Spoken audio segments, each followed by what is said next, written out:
All right, so I'm here with head coach Nick Bartic for a little football chalk talk.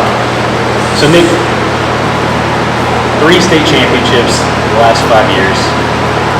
You're becoming basically a coaching legend overnight at a place where we have so many coaching legends. Like, how does it feel being in the moment of that? You can't really dwell on it too much in the moment. Just in terms like what the program has achieved. I'm just fortunate to be kind of the guy at the right time, the right space, and place and time go a long way. And this is that space of the time. And fortunately, I have great guys around me. We've had great community support, and we have a good string of student athletes. So sometimes just timing works out, comes together. But as you said, like our football program, it's over 100 years old. It's like to be able to do some things that are historic in a program like ours. It's special. But at the same time, you can't really dwell on it and get too excited because that distraction from the now. And right. It's a constant business. So I see that community has, commission is big on community support, and the community has supported you guys. If you could talk about, I walked in, I hadn't seen the weight room in a long time. It's beautiful, brand new racks, double-sided, so that you guys can kind of take care of that part of strength conditioning in the off-season and get your guys ready to play on the field.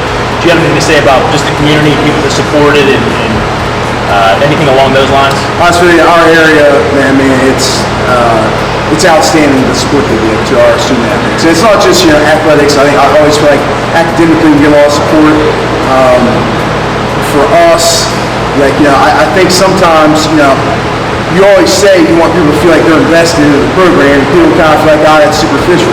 But this is a raw, tangible example. If you look at our weight room, I don't know, you have clips of that, people can see it. Yes. That is the upgrades that we're going to make. Those are things that you can physically see the results. Yes. As people contribute money to us, that result in our guys being bigger, faster, stronger, better trained. Right. And that leads to more wins. And so our success, there's always a connection back to what our community gives us. Absolutely. And to add on to that, you have a player in the NFL who was just drafted in the 4th round. You've had a number of other players get a shot, and then you have a player next year who will probably be drafted pretty high. How does it feel to be the starting point of those guys, to be their high school alma mater and to know they came from your program and are having such success at the next level? Yeah, those guys really, they do a great job of championing our program. I always feel like people can always link those guys back to us. Sure, you like to think we did contribute to them in some way, but those guys are all special guys. I don't know, wherever they would have went in life, that they would have been successful. Yes. But also like to hope that maybe some way we contribute to that.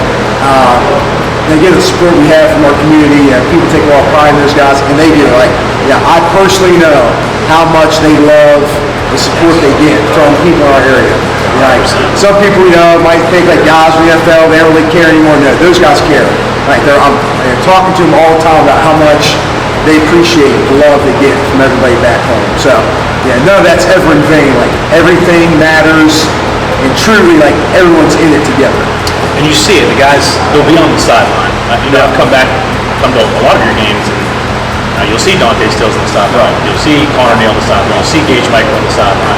These guys that won awards and gone on to play college sports, NFL, and Darius, and Zach Frazier.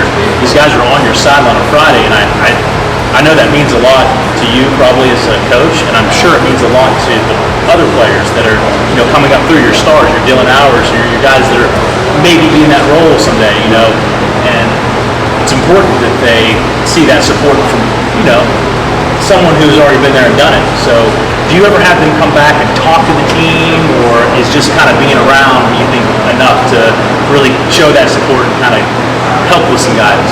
Yeah, we have camps, youth camp every year. We do a free camp in the summer, and that's when we let those guys really talk to not just our guys, but also all the feeder programs and just kids in the area come to that camp. Even if they aren't in our program, there's a lot of kids that come to it. We usually have 80 to 100 kids every year, and those guys get to address all of them.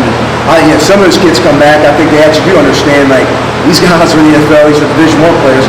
Some kids are a little young to understand, and it's like one day they're going to be able to look back like, that guy taught at the camp I went to when I was a kid. Right.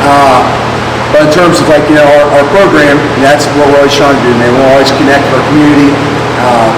Like guys coming back from the sidelines, like Miami U. That's we always like. We don't want to be the U version of high school. Like we always encourage our guys to come back. We want them to be around. And that's the thing. Like they care enough to come back and be around. Right. I think that just exemplifies the success of the program.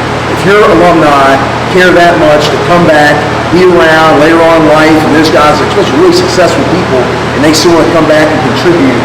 I always think that's a mark of a good program. 100%. And I think our guys that are in it right now, they see that, and that's the thing, success fuels success. So I'm going to let you talk about your current team now. Who should we be looking for on Friday night, and what should we expect from the Polar Bears this year? Well, I don't like to get into naming names because then you start, that can go on and on for a long, long time. Honestly, just how about you pick But we'll say I don't want to single a guy out. All right. But what I can tell you is, as a whole, our number one thing is just we always want to be gritty, play hard, and guys that don't quit, man. Like our focus is always on what's happening. We don't want to quit, and so. I really felt like even last year, we had a really, really strong season. We lost 3 close games, we won 2, and it's like one possession games, man. Like that can determine the season. And like regardless of what happened, like I always felt we never quit, man. We always fought to the end. And we ultimately lost the playoffs to the eventual champs. We also had a lot of big wins in the mix of that season too. So. I feel like that prepared us our regular season for last year's postseason, and that experience now has kind of helped into the guys that are going to run the show this year. Right. And I think the biggest thing you expect from us is we're trying to get the ball out to our guys who make plays. We have a lot of team speed, and our goal as coaches is to best utilize that speed. We're trying to get the ball out to our guys to make plays. So, we want to be fundamentally sound.